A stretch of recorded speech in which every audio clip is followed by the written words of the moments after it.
स्वागत है आप सभी का आपके अपने YouTube चैनल मैथ्स अवेयर पे। मैं अमित आज फिर हाजिर हूँ रीजनिंग की एक नई वीडियो लेकर, जिसमें आज हम देखेंगे एसएससी के उन क्वेश्चंस को जो आए हुए हैं पहले एग्जाम्स में और रिपीटेडली पूछे जा रहे हैं। तो स्टार्ट करते हैं बिना कोई टाइम गवाए अपना ये क्वेश्चन से इस वीडियो को। फर्स्ट क्वेश्चन, जब भी आपको ऐसे बड़ी वैल्यूज देता है, इतनी बड़ी बड़ी वैल्यूज देगा, तो उसमें ना किसी का स्क्वायर होता है, ना क्यूब होता है, ना किसी की मल्टीप्लाई होती है। उसमें अंकों से अंकों का रिलेशन होता है, ना कि पूरी संख्या से कोई रिलेशन नहीं होता अगली संख्या का, सिर्फ अंकों से रिलेशन होता है। जैसे यहाँ 6 का रिलेशन 5 से 1 कम करके आया, 4 से 3 1 कम करके आया, 1 से 0 1 कम करके आया, 5 से 4 1 कम करके, तो 7 से 1 कम देखेंगे तो 6 आएगा, फिर 8 से 1 कम 7, 9 से 1 कम 8, 6 से 1 कम 5, तो 6 7 8 5, जो कि ऑप्शन डी आपका करेक्ट आंसर है। 24 60, देखिए 24 एक छोटी संख्या है, 60 एक बड़ी संख्या है, लेकिन वो उसके टेबल में है कि नहीं है। सीधा सीधा भी टेबल होता है और पॉइंटों में भी टेबल होता है। जब आपको कोई संख्या दी हो, जैसे मान लिया आपको 5 दी है और 7.5 दिया है, तो आपको सीधा सीधा पता चलता है कि ये इसके गुणा में है और इसका 1.5 गुना है। अब लेकिन अगर मैं 4 का 1.5 गुना करने जाऊंगा तो वो 4 और 2 6 होता है, तो यहां भी 1.5 गुना हुआ है, लेकिन यहां उस पॉइंट वाले का पता नहीं चलता है। इसी तरीके से इस संख्या में अगर देखें 24 दूनी 48, 24 तिये 72, तो 48 और 72 के बिल्कुल बीच में ये पड़ रहा है, इसका मतलब 2.5 गुना है। ये 2.5 गुना की बात कर रहा है।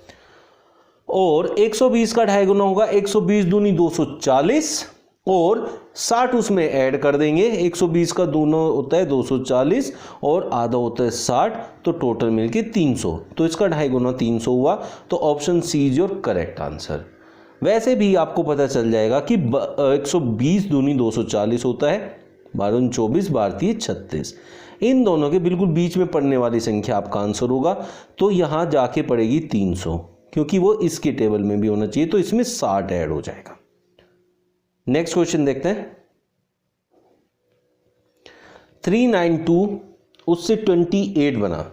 अब देखिए बड़ी संख्या से जब हम छोटी संख्या में जाते हैं, उसके 2 तरीके होते हैं, या तो वो डिवाइड करके आया होगा या फिर वो माइनस करके आया होगा। जब माइनस करके छोटा होता है तो वो बहुत छोटा नहीं बन पाता है, तो उस कंडीशन में हम ये देखते हैं कि वो डिवाइड करके आया होगा। अब जो सबसे इंपॉर्टेंट बात मैं आपको बताने जा रहा हूं वो आप समझिए कि जब भी आपको कोई संख्या दी हो, जैसे ये 392 है और 392 मुझे पता है कि 196 का डबल होता है, तो क्या ये संख्या भी किसी के स्क्वायर का डबल है, वो हमें देखना पड़ेगा। 19 का डबल कितना होता है, 19 का स्क्वायर कितना होता है। आप 19 का स्क्वायर पे जाएंगे तो आप पाएंगे कि 19 का स्क्वायर का डबल है ये 722। अब 19 के स्क्वायर का डबल ये है और 14 के स्क्वायर का डबल ये है। जब 14 से हमारा क्या बना, 14 से 28 कैसे बना, डबल करके। तो हमने देखा कि जिसका ये स्क्वायर का डबल है उस वैल्यू को ले लिया, मतलब 14 को ले लिया और उसका डबल यहाँ लिख दिया। तो इसी तरीके से 19 का डबल हम देखेंगे यहाँ, तो 19 का डबल कितना आएगा, 38 हो जाएगा। फिर से मैं समझा देता हूँ। जब हमारे पास एक बड़ी संख्या होती है और उससे एक छोटी संख्या हमें लानी होती है, तो हम उसका स्क्वायर रूट कर सकते हैं, हम उसको डिवाइड कर सकते हैं, हम उसको माइनस कर सकते हैं। माइनस करके आई हुई संख्या आसपास होती है, जबकि डिवाइड की हुई संख्या या फिर वर्गमूल की हुई संख्या बहुत दूर होती है। तो ये बहुत दूर है, क्योंकि 392 से 28 काफ़ी दूर है। तो अब मैंने देखा कि 392 जब भी ऐसी संख्या होती है तो आप ये देख लीजिए कहीं किसी के स्क्वायर में तो नहीं है या स्क्वायर के टेबल में तो नहीं है। तो 392 जो है वो 14 के स्क्वायर, जो कि 196 होता है, उसका डबल है। ये 19 के स्क्वायर का डबल है 722, जो कि 361 है। अब देखिए 361 का डबल आप करेंगे तो 2, 6 दूनी 12, 3 दूनी 6 और 1 7, 722। तो ये 19 के स्क्वायर का डबल है। तो 19 के स्क्वायर का डबल है, ये 14 के स्क्वायर का डबल था ये वाली संख्या, तो ये 14 का डबल आंसर ले लिया, तो यहाँ 19 का डबल आंसर आ जाएगा। इस तरीके से आंसर सी होगा 38। नेक्स्ट क्वेश्चन 1, 2, 3 से 36। फिर से हमारे पास वही चीज़ है कि हमारे पास एक बड़ी संख्या से छोटी में जा रहे हैं और काफ़ी छोटी है, तो फिर वो डिवाइड या स्क्वायर का ऐसा कुछ होगा। लेकिन ये 36 जो है हमें देखने से ही पता चल रहा है 6 का स्क्वायर होता है। तो पहली बात तो आपका जो यहाँ आंसर होगा वो ऑप्शन में देखना है कि कोई स्क्वायर वाली वैल्यू है तो वही आंसर होगा। तो इसका मतलब option D is your correct answer.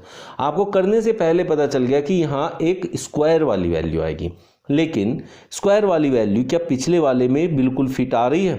देखिए 1 + 2 + 3 अगर मैं करूं तो 6 बनता है इनका योग, और उसका स्क्वायर करूं तो 36 बन जाता है। लाइकवाइज 2, 2 4 और 1 5 बनता है, और 5 का स्क्वायर जो होता है वो 25 होता है। तो इसका मतलब यहाँ 25 आ जाएगा। तो दोनों में कंडीशन फुलफिल जो होती है, यहाँ भी वही कंडीशन फुलफिल होनी चाहिए जो यहाँ है। दोनों में अलग अलग होगी तो इस तरह के क्वेश्चन में वो फिट नहीं होते हैं। नेक्स्ट क्वेश्चन देखते हैं 6, 5, 8। अब इसमें आपको साफ साफ दिखाई दे रहा है कि छोटी छोटी संख्याएं हैं और छोटी छोटी संख्याओं में हमें आंसर लाना है।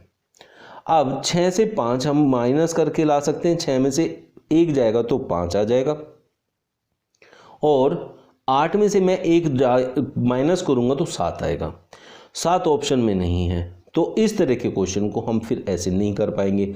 तब फिर हमें क्या करना पड़ेगा? अब हमें ये देखना पड़ेगा कि ये 6 जो है सम संख्या है, 8 भी सम संख्या है। 6 एक सम संख्या, 8 एक सम संख्या, यहाँ 5 आया है जो कि विषम संख्या है। इसका मतलब यहाँ जो आंसर आएगा वो भी एक विषम संख्या आना चाहिए, लेकिन जरूरी नहीं होता है। ऐसा जरूरी नहीं होता है कि वो विषम संख्या ही आएगी, जबकि वो सम भी आ सकती है। बट अब हम और क्या कर सकते हैं? अब हम ऐसे माइनस करके हमारा नहीं आया तो हम क्या कर सकते हैं कि 6 को देख सकते हैं किसके फैक्टर्स हैं। जैसे 2 तिये 6 होता है और 2 और 3 5 होता है, वो यहाँ आ गया। इसका मतलब इसके जो फैक्टर्स हैं उनको जोड़ के ये संख्या बनाई जा रही है। तो 8 के जो फैक्टर होते हैं वो होते हैं 4 दूनी 8, तो 4 दूनी 8, और इन दोनों को अगर मैं जोड़ के एक संख्या बनाऊं तो 6 आया, देखिए, जो कि आपका सम आया। तो उस वाली कंडीशन से जरूरी नहीं है कि वो विषम ही आए, क्योंकि ऑप्शन में अवेलेबल नहीं था विषम वैल्यू। तो उस वाले तरीके को हमने ड्रॉप किया और इस वाले तरीके से फिर हमने इसको किया।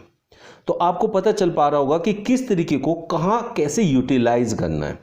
नेक्स्ट क्वेश्चन देख लेते हैं। अब ये देखिए 63 और 26। 63 और 26 में आपको क्या कॉमन चीजें नजर आ रही है? जो चीजें कॉमन आपको यहां नजर आएगी उसी चीज पे वर्क करना होता है। तो उसी से पता चलता है कि हमारा वैल्यू क्या हो सकती है। जैसे 2 और 6 का सम कितना होता है? 8, और 6 और 3 का सम कितना हो सकता है? 9 हो सकता है। तो वो ऑप्शन में अवेलेबल है, तो सीधा सीधा हम ये कह सकते हैं कि इसमें अंकों का योग हमें दिया गया है। तो अंकों का योग पिछली संख्या को बनाता है, जबकि हमें यहाँ पहली संख्या नहीं पता था, दूसरी पता था। तो जो रिलेशन बनेगा वो इस वाली संख्या से बनाना पड़ेगा। इसका आंसर हमें चाहिए तो पहले वाले से रिलेशन नहीं बनेगा, दूसरे वाले से रिलेशन बनाना पड़ेगा आपको, इसलिए ये आंसर आपको ऐसे मिलेगा। नेक्स्ट क्वेश्चन देख लेते हैं। 64 क्वेश्चन मार्क 72 53। फिर से इसमें पहले वाले में एक संख्या गायब है और दूसरे वाले में दोनों संख्याएं दी हैं समानुपात के बाद। तो इसका मतलब हमें अब दूसरे वाले से आंसर निकालना पड़ेगा। यहां भी देखिए जब संख्याएं पास पास होती हैं, जैसे 72 और 53। अब 64 तो इसके भी कहीं पास होगी, तो ऑप्शन से पता चल रहा है कि हाँ इसके आसपास ही आंसर है। ऐसी कंडीशन में आपको क्या करना होता है?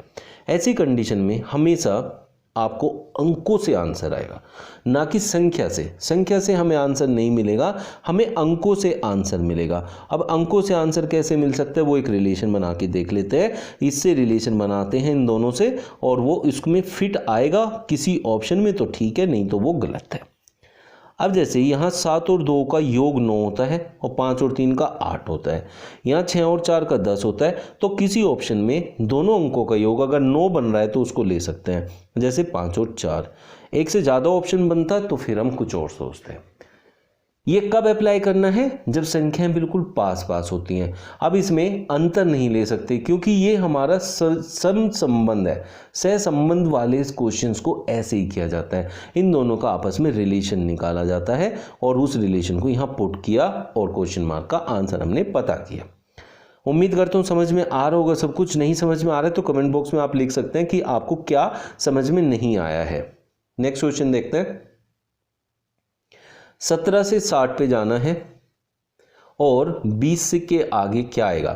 तो 17 से जैसे 60 आया है, 20 से ऐसी कौन सी संख्या आएगी।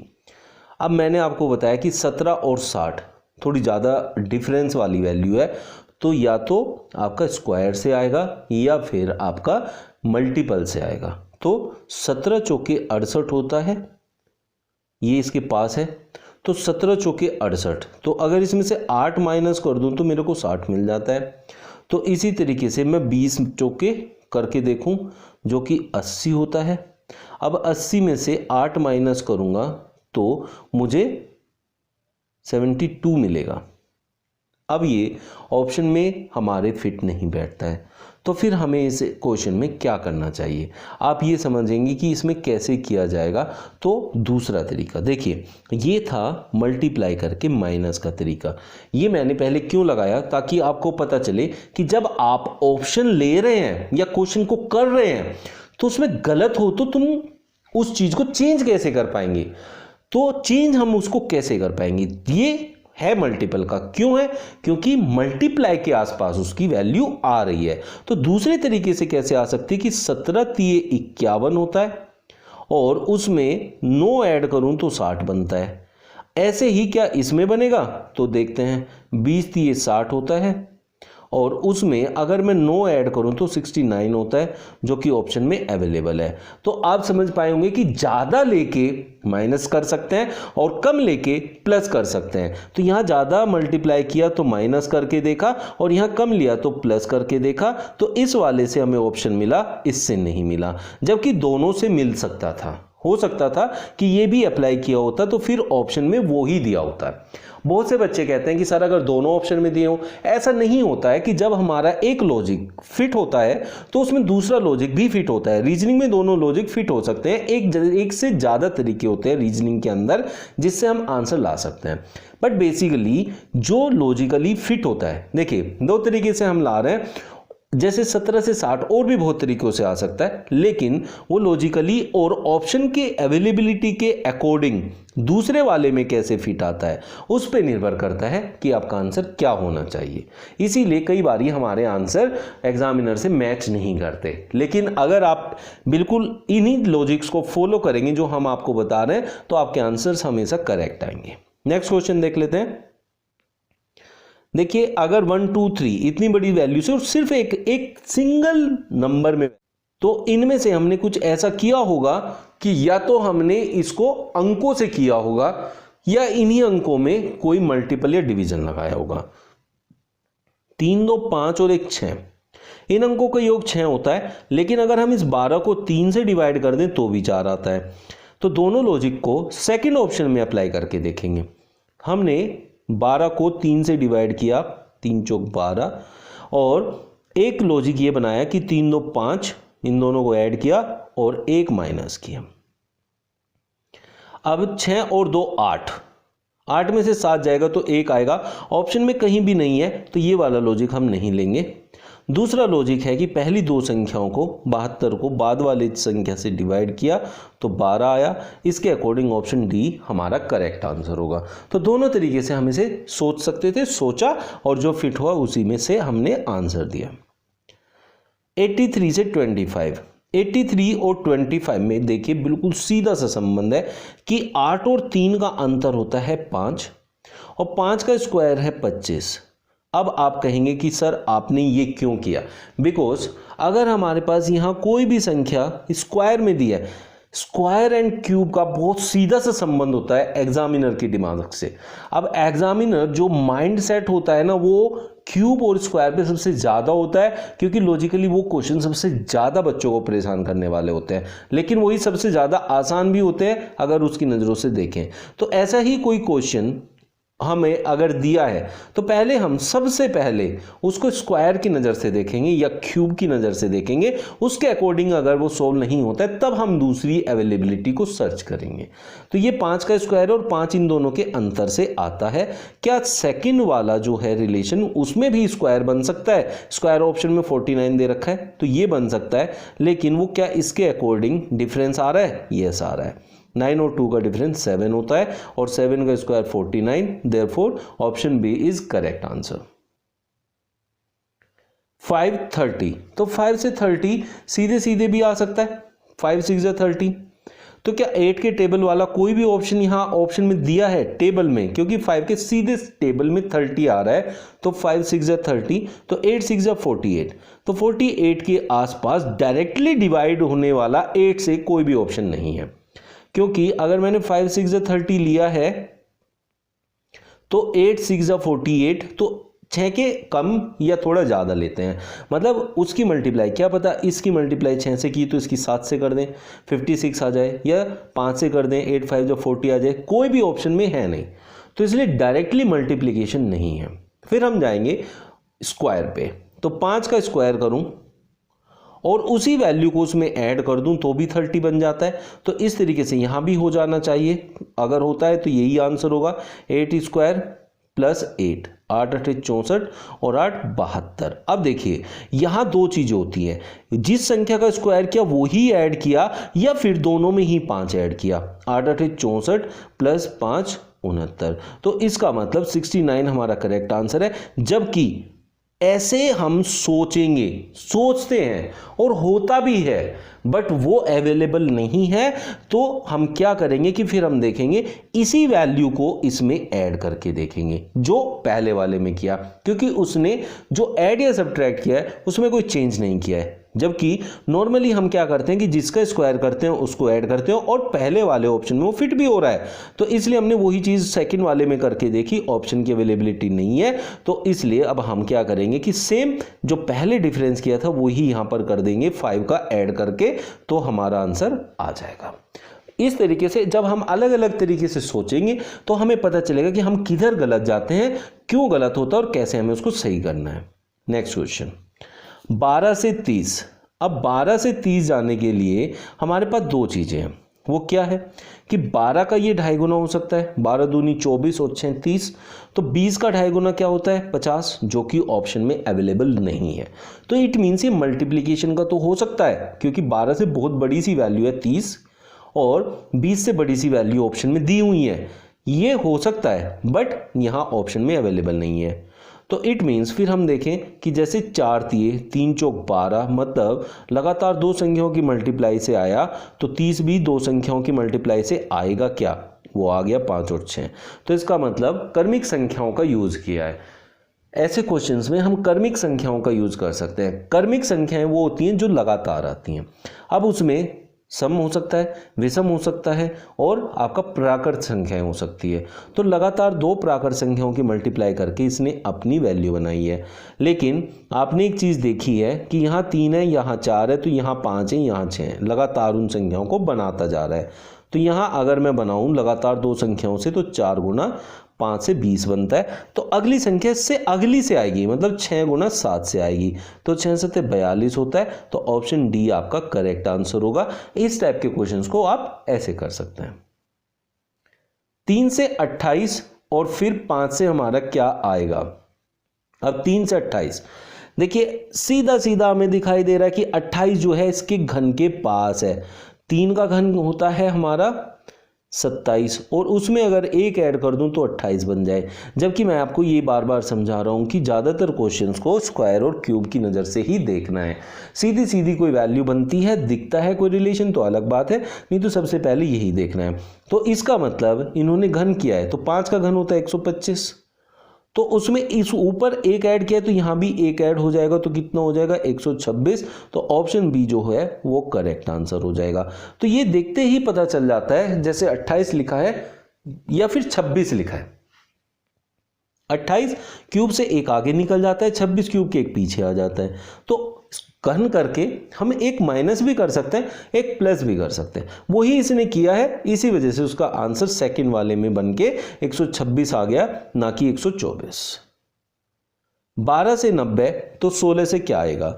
अब 12 और 90 में क्या रिलेशन होता है। 12 और 90 में आप लोग समझ सकते हैं कि 12 और 90 होता है, जैसे आप कोई भी दो संख्याओं का ले तो 12 बनता है 2 छीके 12 और ये होते हैं 15 छीके 90।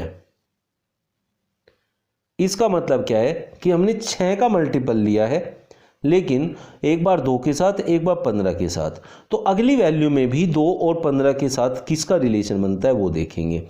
यहाँ अगर 2 लिया है तो 6 से मल्टीप्लाई किया है, और 15 लिया है तो भी 6 से मल्टीप्लाई किया है। अब इन्हीं दोनों वैल्यू से मल्टीप्लाई करके क्या हमें कोई अगली वैल्यू मिलेगी। जैसे अब यहाँ 2 से किया तो यहाँ भी 2 ही लेंगे, तो 2 8 16। तो अब हम यहाँ 2 लिया था और 6 से मल्टीप्लाई किया तो यहाँ भी 6 ही रखा, तो अगली बार भी यहाँ 8 ही रखेंगे। यहाँ 2 लिया था तो अब 15 लिया था, अभी यहाँ 15 लेंगे और 8 से मल्टीप्लाई करेंगे तो 120 आ जाना चाहिए, जो कि ऑप्शन सी है। तो इस तरीके से इसको पता करते हैं। लास्ट क्वेश्चन आता है, ये आपको फिर से मैं दिख रहा हूं कि आप देखिए 50 किसके पास होता है, फटाक से आपको आंसर आएगा कि 49 के पास होता है, क्योंकि ये स्क्वायर होता है और स्क्वायर किसका है 7 का, तो इसलिए 17 के स्क्वायर के जस्ट पास वाला आंसर होगा, वो भी ज्यादा वाला। 17 का स्क्वायर होता है 289, उसमें अगर मैं 1 ऐड कर देता हूं तो बन जाता है 290, इसलिए ऑप्शन सी हमारा करेक्ट आंसर है।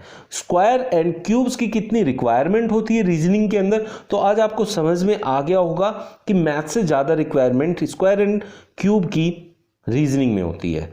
तो आप लोगों को अगर स्क्वायर एंड क्यूब रूट्स और क्यूब याद नहीं है तो आप लोगों को कर लेनी चाहिए। 25 तक के स्क्वायर और 15 तक के क्यूब अगर आप लोगों को याद है तो आप लोगों को बहुत मुश्किल से कोई क्वेश्चन ऐसा होगा जो छोड़ना पड़े।